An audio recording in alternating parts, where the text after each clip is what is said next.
Hello, children. Are you ready for some cutting up and kikiing? Yeah! Are you ready for a gay old time? Yeah! Well, I hope you are, because now it's time for season 4 premiere of Hey Qween with your host, Jonny McGovern!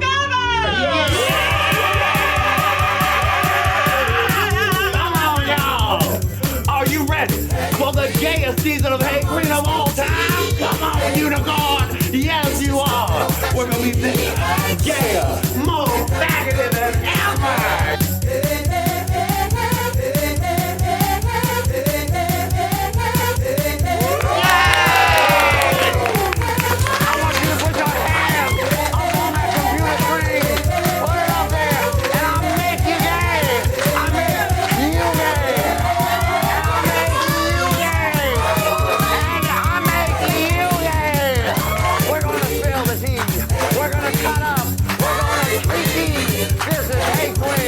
Season 4. Lady Red, I need you to give me something real good. Come on!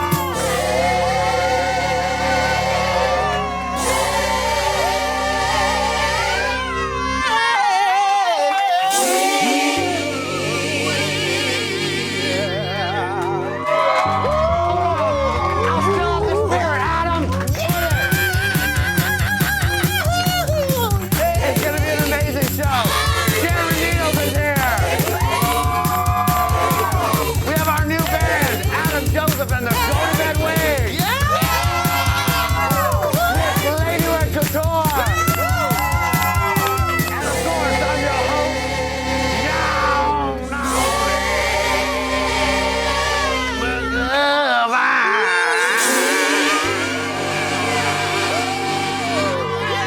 Let's get this season started. Hey Qween, come on and spill the tea. Hey Qween, it's just a good old-fashioned kiki. Hey Qween, we're cutting up with Jonny. Hey, hey, hey, hey, hey. Hey Qween. Hey! Woo! Oh, Lord have mercy. Oh, after that opening number, I feel like a warm grape soda. Oh, Lord. Lady Red, are you alive still? Ooh, child, yes. That's why I only visit church once a year.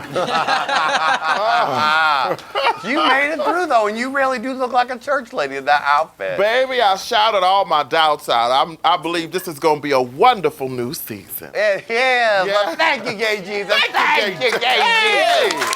Hallelujah. Like I mentioned in the opening craziness, where I'm not sure what that choir was made of. It was like the Weirdos from The Wiz, a unicorn, Miss Fuego, the interns dressed up in white, and Tamantha Tatum woman. God bless them all. Thank them for being part of the choir. But it couldn't happen without our new band leader, Mr. Adam Joseph, and his lovely band, the Go to Bed Wing. Yeah, give me a good Hey Qween. Hey Qween. Hey Qween. Oh, yes, yes. It's nice to have Adam on the show because now we can do a lot more music and we can introduce our guests with little theme songs. So without any further ado, the star of the day, Miss Sharon Needles is here!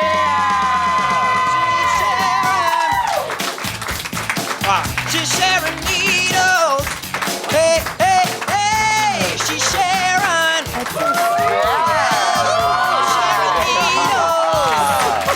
Woo! Sharon Needles! Oh my goodness! You are looking amazing. Very Hollywood glamour. Yes. It's the legs. It's the legs, but also the hair. You said you dressed for a late night talk show, and you look like a star. Well, I love a theme. I know I'm, the queen of gloom and doom and Halloween. Right. I was expecting a skull or a bleeding eye or a fang or something. Right. Well, yeah, and I don't mind, being Elvira with an 8-inch dick. I don't. that gig doesn't bother me. But I think on my time on Drag Race and with my career, I've shown immense versatility, especially visually. So when I knew I was doing your show, I wanted to wear what someone would wear to a late night talk show in Hollywood. So thank you on looking very Hollywood, because I was just in your green room and you have the best view of the Hollywood sign. I know, it's all here right in the middle of Hollywood. gorgeous. And you're popping out of the brand new set, all the sparkles. It's gorgeous. It does look good. It's gorgeous. It's gorgeous. It's like we're inside Lady Bunny in here. Oh, I brought you a gift, by the way. You did? Yeah, I couldn't possibly come here empty-handed. Oh, all right. And I know that, you know, we've partied together before. Yes, we've had a lovely and it's time. got to be after 5 somewhere. So Oh. I brought us this great 32 ouncer of PBR to loosen us up, wet the whistle a little bit. Are you above a PBR? Oh, thank you. Thank you. Look at him dying for camera time, Sharon. Why's it gotta be white? Mm-hmm. Oh, we're fancy like that here, Sharon. Let's toast to you. Now, are you too good for a PBR? Oh, hell no, bitch. Yeah. Let's do this. I drink so much PBR. If I was a Golden Girl, they'd call me PBR. Yeah. Cheers to season 4. Cheers to season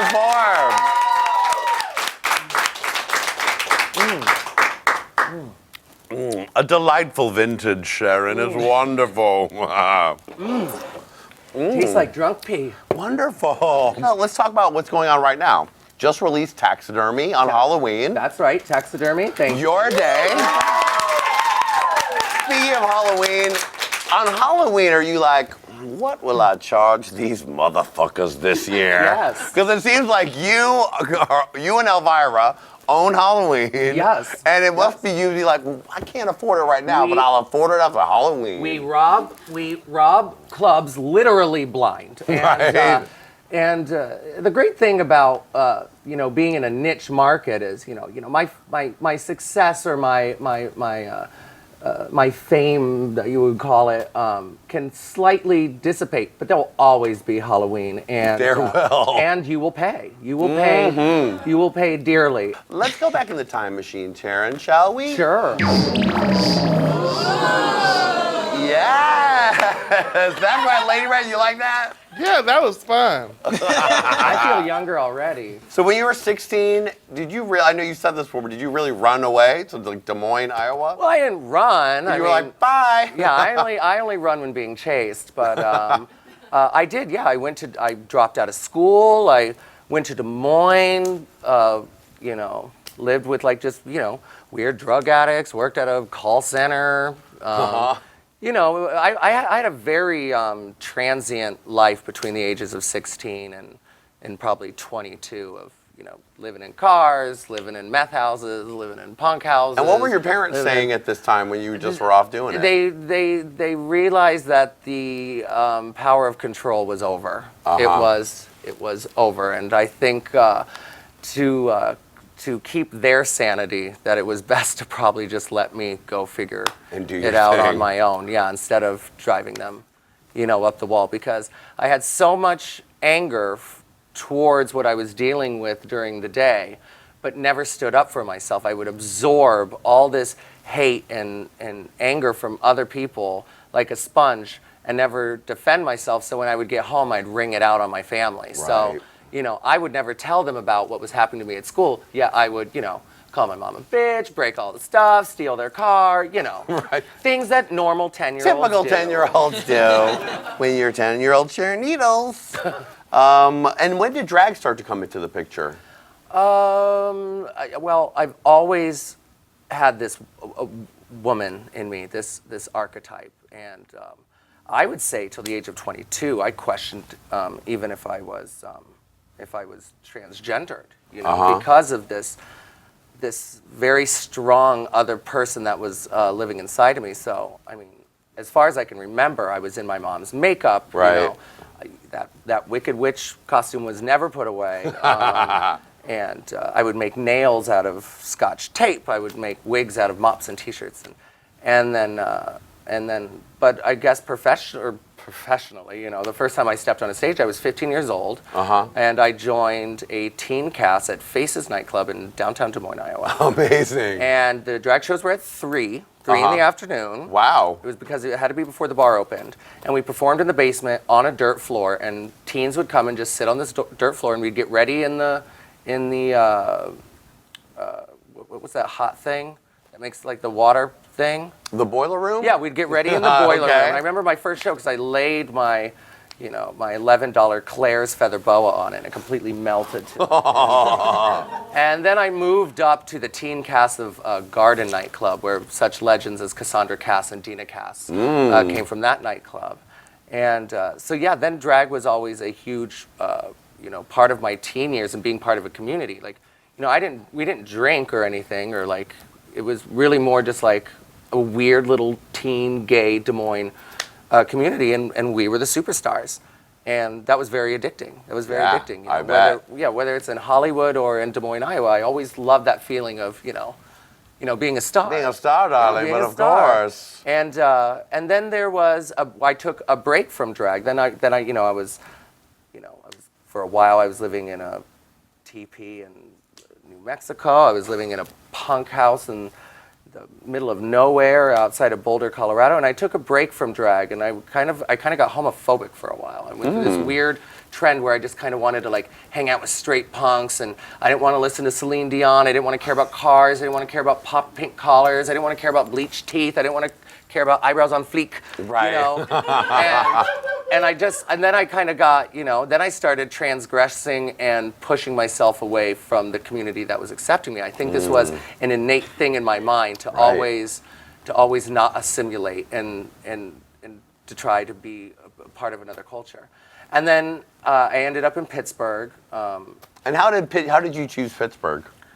Well, because I was going to go to jail, and it was either jail or Pittsburgh. So Oh, really? I didn't know anything about Pittsburgh except that Mr. Belvedere took place there. So Right. it sounded good enough to me. Sounded good. And I was looking at some jail time in Boulder, Colorado, and I didn't want to do it. So, What was it for? it's, just being a bad girl. Being a bad girl. Being a bad girl, Of yeah. in different ways and kinds. Yeah. So, All right, we don't need to go into the details. I but actually, no, I you don't were bad. remember. You don't remember? I'm not. Yeah, it could have. That's how much of a bad girl you were. It could have been. Sharon. It could have been a handful of a lot of things. And then, so these punk kids were like, well, we're gonna go squat a house in Pittsburgh, and Wow. you're allowed to come with us. And I did, and I thought I would be there, like anywhere else I'd lived. I thought I'd be there a couple of months, find something new to do, find some new community to be a part of, and then that's when I met the love of my life, and that's Lady Pittsburgh. And I've lived there 11 years now, and I could never see myself leaving. Before Drag Race, so you were living in Pittsburgh for how many years before you applied for Before Drag Race? Drag Race, I would have been there for probably, I think like six years. You were performing a lot, and was Alaska living with you then? No, not at the time. Actually, at the time, Alaska was living here in Los And Angeles. When did you guys meet? And how did she get to Pittsburgh? We met in we met Christmas of 2008. And she had come home to go to Erie to visit her parents, and she came to Pittsburgh because she went to college there, and she wanted to kiki with some old friends. Well, at that time, me and some girls in Pittsburgh had started this underground, transgressive, button-pushing, messy, sloppy, punk rock drag troupe, Right. known as the House of Haunt. House of Haunt. That's what I was wondering about. Yes.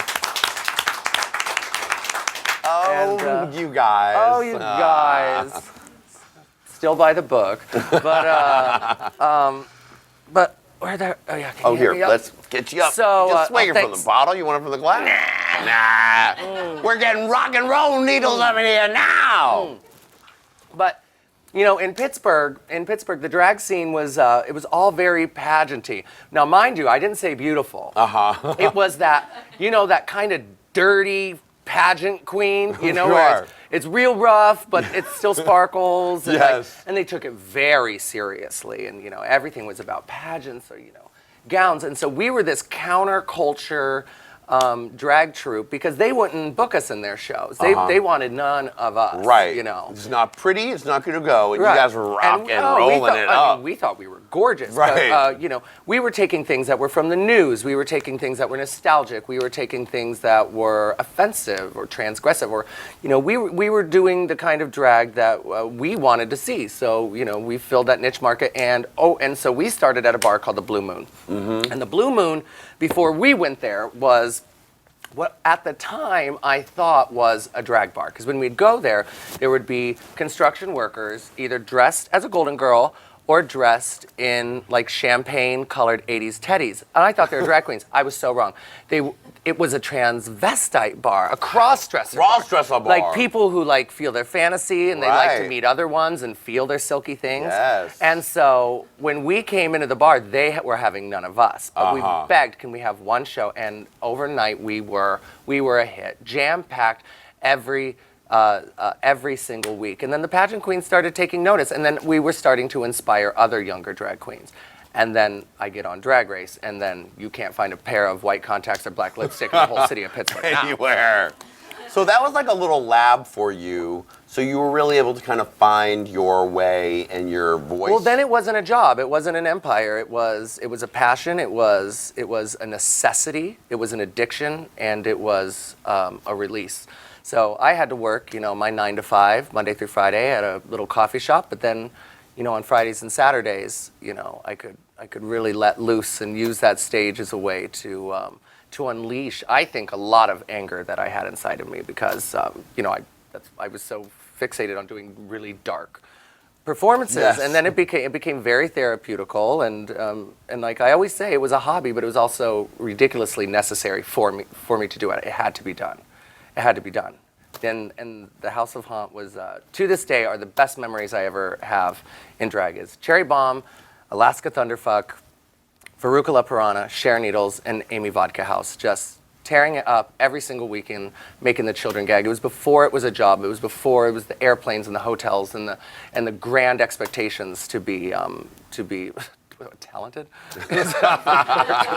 Talented? I don't know. So you get on Drag Race. What was your experience in the mix when you're in the Thunderdome? Well, the weird thing is how I got casted for Drag Race. Oh, yeah, how is that? That's a story. So I wasn't going to apply for Drag Race because I am not only a former contestant and the winner of RuPaul's Drag Race, I am the world's biggest fan of Drag Race. And Alaska auditioned every single year. Right. And I'm like, but honey, these are the 13 best drag queens in the world. That's what Ru said, and that is true. We're never getting on this show. This is the 13 best in the nation. We're not getting on this. And she's just like, no, I'm auditioning. I audition every year. And so I'm eventually going to get on. I'm galvanized. I'm ready to do this. So she auditioned, and I'm, kind of sitting in the house watching her make her audition tape. And then it kind of crosses through my mind. I'm like, oh, what has she got on? How would I feel? Right. Really jealous. So I thought, you know what? Well, at least I'll put in a tape and say, at least I auditioned, so I know they don't want me. So I slopped a tape together. My, a good friend of mine, Marina Fenning, who directed all my early short films, threw a tape together. We got it in at the very last second that you could audition. I'm like, then at least I know it's on. Then I get the call. Then Alaska gets the call. Wow. And then they're saying, you're in the top 50. Then you get the call, you're in the top 25. Now you're in the top 20. And me and Alaska are like, oh my God, we're going to be the first couple to be contestants on RuPaul's Drag Race. The ultimate kai of life. Yes, and then the tears when we have to lip sync against each my other. God. And then it came to the day where you got the call, yes or no, when it came to the 13, and I got it. Wow. And she didn't. That must have been a very tense day in the house. It was of Haunt. My biggest dream came true, and I couldn't even appreciate it. I was just in fear of hurting the person that I cared so much about. And they always, you have to do these Skype interviews, so you talk with the producers, and they always made us Skype together. And that day, they're like, can you guys Skype separately, and can you Skype in separate houses? So I went to my main Judy Randy's house, and they're like, you're on, and she's not. And I was like, oh, shit, I do not want to go home today. Oh, whoa. Yeah, that was a hard house I bet. to walk into. Yeah, but she ain't hurting now. Nah, she's doing fine She's now. doing pretty good. She's doing pretty good. Fill me up with that, Yeah. Sharon. Let's have another little cocktail before we get into this, what happened on the race. So you leave. Never say the race in front of Michelle Visage, by the way. Oh, really? It is RuPaul Andre Charles Drag Race. It is not. It is RuPaul's Drag Race. RuPaul's Drag Race. Yes. She knows who signs her Yes. checks. Yes. To Visage. This is growing on me. Isn't it great? Good. It won a blue ribbon at some point. It sure did. That's why they call it. Yeah. Yeah. Blue ribbon means won. So you get to the drag race. You're locked in the hotels. Was this when they were really like they are now, keeping everybody locked away? Well, I think talking? every year the sequestering gets a little More intense. Yes. And I was lucky enough on my season is that we had a PA named Chanel Perillo, who is, I don't know if you know her, Chanel, but yeah. She no longer works for Drag Race, but she works for every drag queen in Los Angeles and WeHo and Hollywood. But we were lucky enough to have her as a PA, and it was like having a mom with you. Like, she would cry with you. She would, you know, she was really like a psychologist or a therapist there on set. I don't think they're that nice anymore. They probably have to. They're like, you're on ice. Well, it's Queens walking, not talking was something you heard on the reg, and but I mean it's reality television. Right. Their job isn't to make you very comfortable. Their job is to pull and exaggerate all your essence, and that comes best when you're locked up with absolutely nothing to do. Right, so that when you do get in front of people, you can keep talking and you're feeling things. I was so pleased to be on Drag Race that I took the rules so seriously. Like, I thought my room was bugged, and I am pretty sure I'm the only one that didn't have a phone. Wow. I literally turned in my phone and said, I'm cutting myself off from the wall. All them bitches had phones. All them fucking bitches had phones. So you're getting through Drag Race, and it's before it airs, and you know you're doing well. You get into the top 3, and then it starts airing, and you become like a sensation. You really, at that moment, kind of woke the world up to a different type of drag that was happening, you know, in underground places. Yeah, people were like, but no one had seen it really well, and that, on a mainstream that at stage. first to me was really shocking. I thought the viewers of Drag Race knew who Divine was. Knew who Hollywood Long was, knew who Lee Bowery was, knew who Lady Bunny was. I thought everyone knew who these people were, and they didn't, so they're like, oh my God, you've reinvented drag. And I'm like, oh no, honey, I didn't reinvent the wheel, I'm just pushing it down the street. Yes. So I was shocked that people found me so groundbreaking, and besides, the show had people like Nina Flowers and Tammy Brown, people that were, you know, visually wacky and gave you full fantasy. So I didn't see how I reinvented this. What my success is due to is Lady Gaga, and it was 2011, and Fame Monster had came out, and the gay world was really into letting your freak flag fly. Right. Everyone was really into accepting one another. Everyone was into visually expressing themselves. And so I think because of the success of Lady Gaga's why people really liked me. And I think a lot of gay kids identified with my story. It's not that I was the only one that was bullied. I was asked to tell the truth, and so I did. Right. And then Drag Race, you win. You get that $100,000 Oh, and then I won Drag check. Race. You win. You feel great. At that point, is Alaska at home being like, no. Or is she like now into it? No. Alaska was always my biggest fan, and I think that's what I loved so much about her and why we dated for so long, is that she cared more about me than I cared for myself. So her support was always there. I remember the second I won, all I could think about was the concept of time.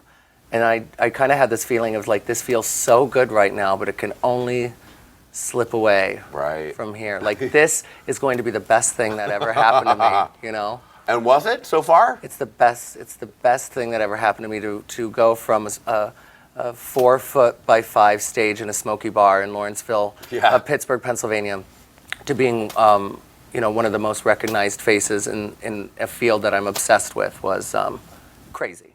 And so while Drag Race is airing, you're in the studio recording PG-13 and getting ready for all of that. And what is that process like? Was it fast? Were you feeling under pressure? No. What was that like? That was when the concept of Sharon Needles was such a phenomenon that people were giving me whatever I wanted. Right. I could have whatever I wanted. And so when I did PG-13, I lived in a poolside bunkhouse for a month and wrote as laissez-fairely as I wanted to. I could Right. write as slow as I wanted. I could work with anyone I wanted to. I got the producer that I wanted. I got to fly in and do songs with idols of mine. Yeah. I did a song with Amanda Lepore, someone who Yes. has always made me so nervous and has, to me, been the epitome of visual impossibility. I got to make a song with Jane County. The legendary Jane County. And this is honey. me growing up with her records in my punk house. Yeah. And I'm listening to If You Don't Want to Fuck Me, Baby, Fuck Off. And now she's breaking the no smoking rule in the ISO booth, smoking cigars, recording Hail Satan with me. Amazing. It was a great opportunity. Now the Sharon Needles brand, she don't get everything she wants anymore. Not so much. She don't get whatever she wants no more. She still gets a lot, though, Norley. She still gets good. She gets more than she deserves, and so PG-13 was on a lavish recording studio Right. in Studio City. Oh, my. I had my own pool, Living my the own minibar, dream. and taxidermy was pounded out into a tiny studio Right. in the course of like a week. So Well, you're in this moment, then Alaska gets on Drag Race. Alaska gets on Drag So Race. she finally gets on. She's welcome. And you, so you're in the midst of touring, you're having your hot moment, she's having your hot moment, your relationship goes under the biggest magnifying glass I can imagine outside of The big, royal huge- couple of drag, they called Exactly. it. I mean, and now what was that like? That must have been very stressful. Well, Or was it super fun at first? I don't think it was. I don't think it was ever fun. When I won Drag Race, it wasn't like you go out and do a couple shows and go home. I'd be gone 4 months, literally at a Right. time. Maybe come home, enough time to throw a load of laundry, switch out your costumes, go out. Yeah. So, and I was so unaware. I was running on fumes. Like I didn't even know what was going on. I was a robot.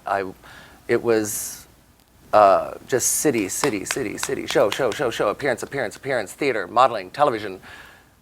All of it. You were Recording. living your dreams. You wanted to be I was- famous. I was living all my that time, dreams, but then they were working. But it you was to the also ground. had that kind of. Well, I always thought famous people were so lazy. Like Right. I didn't think you had to do a lot of stuff. Right. And I was blessed to have just a Nazi of a manager who saw the potential in me, but also made sure that the legwork was put in. So months would go by, and I would swear it'd been a week. You know, I didn't even know what was going on. And then Alaska got on, and then she's everywhere, and I'm Right. everywhere, and we're never home together. We never see each other. When we see each other, it's almost like we weren't the same people. We weren't the same creative force creating a show for our friends down the street. It was Right. Two public right, people. you got to be an alien. I got to be a vampire. All right. We don't see each other very much. This world is a roller coaster. And I looked at it as, before she got on, I had a year of touring, and I was like, you know what? I had a year of living my dreams, and it was time for me to be responsible and allow her to live hers. And not being with me was probably the best way for her to do that. Right. And so did that lead you to kind of dark period? Because there's like all the reports of you on the cruise, and she locked herself in the room, and she yelled at some little girl, and she talked about Hitler at the life ball. I mean, there's all these crazy, when I see nice Sharon Needles right here, it seems like, well, she would never do such a thing. But I mean, there's no. just a lot of, especially Reddit talk about crazy Sharon gotta Needles stay off having, that. no, believe me, I don't go. gotta I just made the intern do the research. Yeah, you got to stay. Yeah. I can't. You think I'm gonna go on Reddit so I can be read by Reddit? No, I'm not. I looked one time. I'll admit, I I can't looked do it, one Sharon. time, I can't and do I it. was just. And I've always said never go south of the common equator. There's nothing good down Yes, there. there's nothing good down there. And, Even if you're feeling needy and you're like, maybe people like Right. it. Well, and I'm it. not paid enough to take it. Yeah.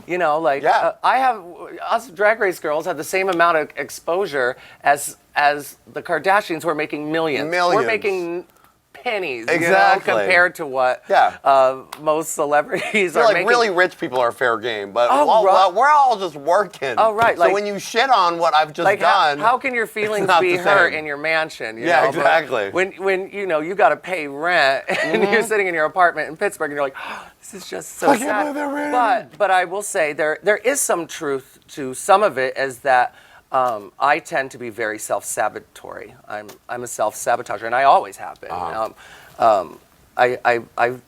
don't know why that is. I'm sure it's spawning from something from my childhood. But I've always I do tend to be at times crass or not be able to handle the pressure, you know. Right. And us the dedication and the obsession that Drag Race fans have of us. Sometimes we just can't deliver. Sometimes we just can't. There's some fans you just can't give them enough. You just can't do it right. But some of your fans, including 16-year-old Annecy, I think you call her on the phone at 3 a.m. drunk. That's of course. Of course. Nothing makes you feel better than the kind words of a 16-year-old girl. But what I will say is that my fan base is the best fan base in the fucking world. I have the best fans in the world, and I dare a Ru girl to fight me on this, because with me it's not quantity, it's really quality, and it's become such an underground, cult, of not just loving my work, but also respecting yourself and loving what you do and what you contribute to the weirdness of the world, because the world is in a very scary place right now. I don't know if I'm just getting old and just realizing that things are changing, but I've never seen PC and fear like I'm seeing it now. Agreed. And so if anyone thinks I'm too outrageous or too nuts, and this is what I always tell myself, if I said Hitler in Vienna at Life Ball, right, which is my fucking free right as an American to tell a dirty ass fucking Hitler joke, then I will. Sorry, I reminded you of your terrible history. I was just trying to tell a nasty joke. In my country we have freedom of speech, and we make and we heal through humor. Sorry you couldn't take it. And fuck you, Life Ball, because I'm having Death Cube, and you're not invited. So. All right then. Oh, Lady Red, are you gonna be at Death Cube?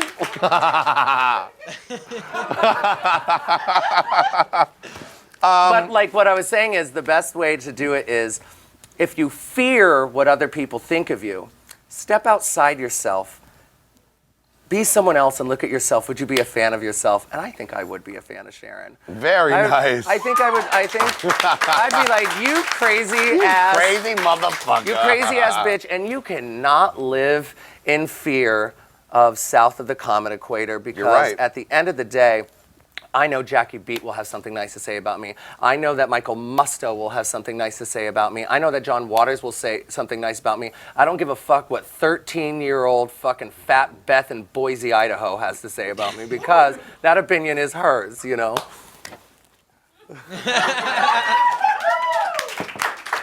them, Sharon. That's Tell right. all the comment section, Sharon. So what? Well, we actually, if you look, if we right look here down, in the video, they're right down happening here, right now. The hey, most liked one will be something terrible about us.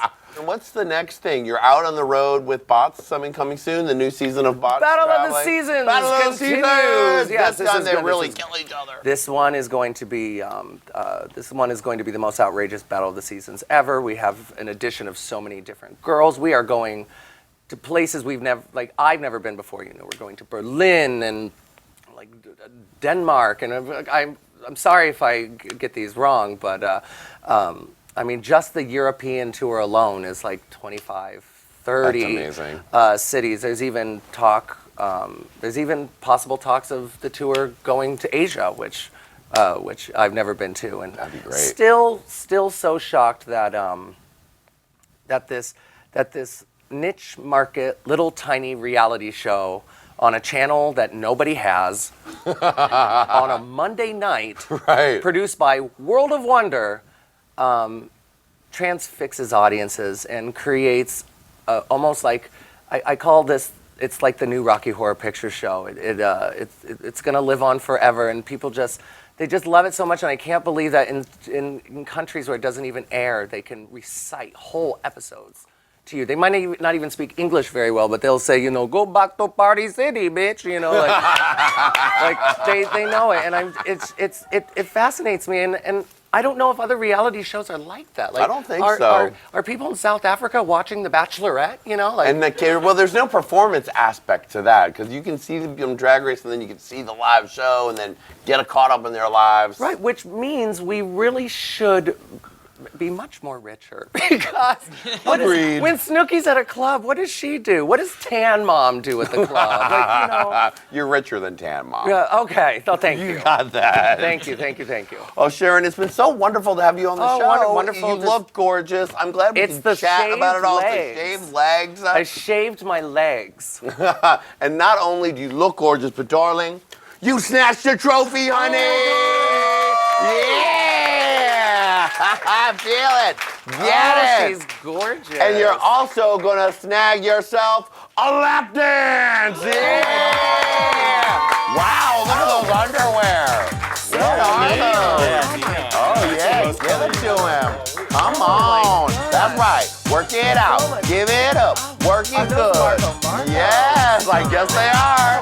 Lady Red, give us some black lady screaming. Hey Queen, hey Queen, hey go, hey Queen. Oh, thank you, Sharon. Thank you, Lady Red. Now, Sharon, you're going to stick around. If you stick around, click on through the after show because Sharon will be playing Look at Her. Look at Her. And you don't want to miss that. We'll see you next time, baby. Bye.